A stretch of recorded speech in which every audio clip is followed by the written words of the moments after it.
My name is Jocelyn, and I never thought the person I grew up protecting would be the same person who would try to destroy me.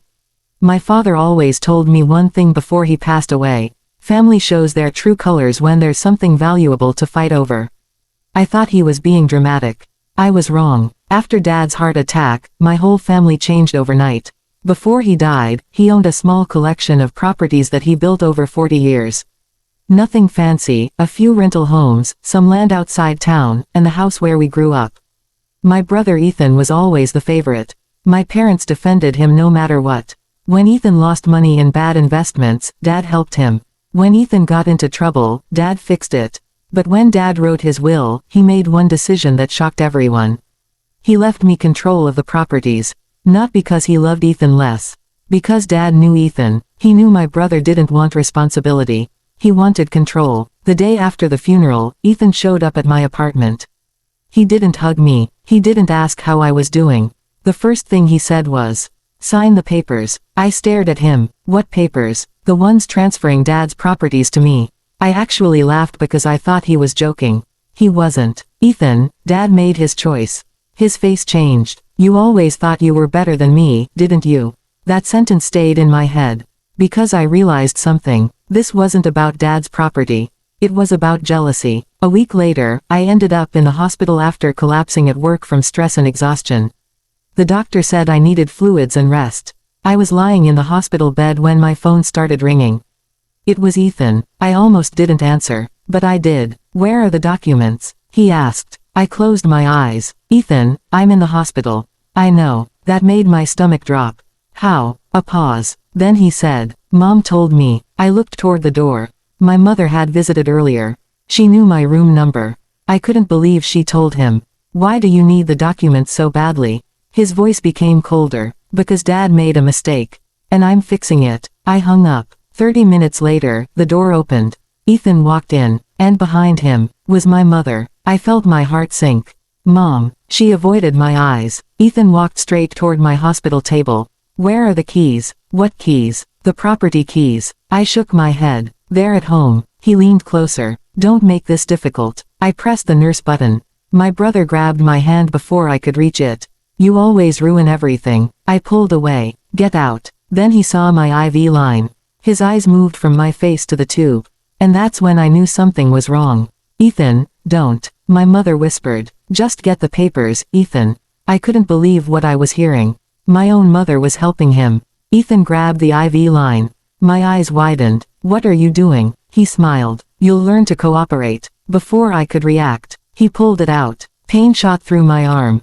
The machine started beeping. My mother froze. Even Ethan looked shocked at what he had done. Then the hospital door opened. A nurse walked in. She stopped, looked at my bleeding arm, looked at Ethan, then looked at my mother.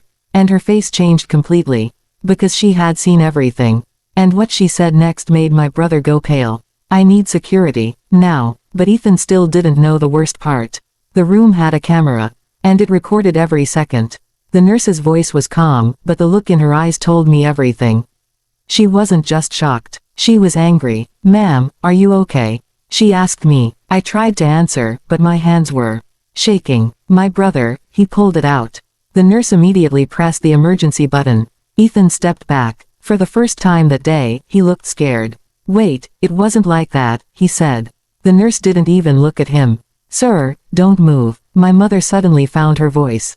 "This is a misunderstanding." I looked at her. A misunderstanding. My arm was bleeding. My brother was standing beside my bed. And she was still protecting him. The nurse brought another staff member into the room. Then she said something that made Ethan's face lose all color. "There is a security camera in this room." Silence. Ethan looked toward the corner. He hadn't noticed it, but the camera had captured everything. His threats, his anger, the moment he grabbed my IV. Everything. The hospital security officer arrived a few minutes later. They asked Ethan to step outside. He tried to act confident. "You're making a mistake. This is a family matter." The security officer replied, "Assaulting a patient isn't a family matter." My mother started crying, not because she was sorry, because she realized Ethan was finally going to face consequences. That night, the hospital contacted the police. I spent hours answering questions. And for the first time in my life, I told the truth about my family. I told them about the threats. The pressure, the property, the way Ethan had been trying to force me to sign everything over. 2 days later, I received a call from Dad's lawyer. He said, "Jocelyn, your father left instructions." I was confused. What instructions? He told me Dad had prepared for this. Before he died, Dad had added a condition to the estate. If anyone tried to pressure me, threaten me, or manipulate me into giving up the properties, they would lose their inheritance completely. I sat there in silence. Dad knew. He knew Ethan would try something. The lawyer continued, "Your father also left a message for you." My hands started shaking. I played the recording. Dad's voice filled the room. "Jocelyn, if you're hearing this, it means someone tried to take what I trusted you to protect." I covered my mouth. "I'm sorry you had to learn this lesson about family. But remember this." A pause. "Being kind doesn't mean allowing people to hurt you." I cried. Because even after he was gone, Dad was still protecting me. A month later, Ethan faced legal consequences. The video from the hospital became the evidence that ended his lies. My mother apologized eventually, but it wasn't the apology I wanted. It was the apology she gave because she lost the son she spent years defending. I told her, "I didn't need you to choose me over Ethan. I needed you to choose what was right." After everything, I kept Dad's properties. But I changed one thing. I turned one of the old houses into a place that helped people leaving difficult family situations. Because Dad was right, family isn't just about sharing blood. It's about who protects you when you're at your weakest. And my brother thought he could break me in a hospital bed. Instead, he gave me the proof I needed to finally set myself free.